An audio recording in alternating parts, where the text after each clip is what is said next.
In this example, you are given two equations of circles.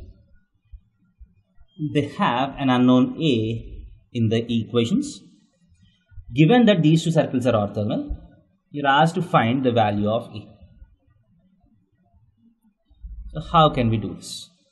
So again, we have the standard condition for orthogonality.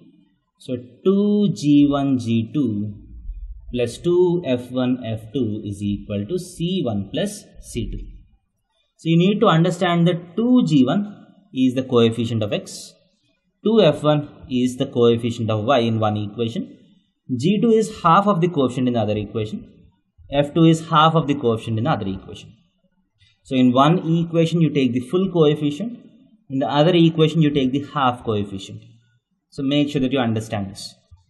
So 2G1 G2, so 4A times 1, I'll take the full, here you have 2x, here you don't have any coefficient of x. So 2 times 0 plus 4A times, you take the full coefficient here, you take the half coefficient here, A, is equal to C1 plus C2, that is 6 plus A. So this implies 4A square minus A minus 6 is equal to 0. This is the quadratic which A has to satisfy.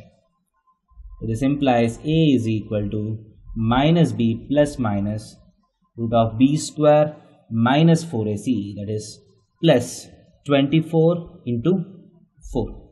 4 into 6 is 24, into 4 is 96, by 2A is 8.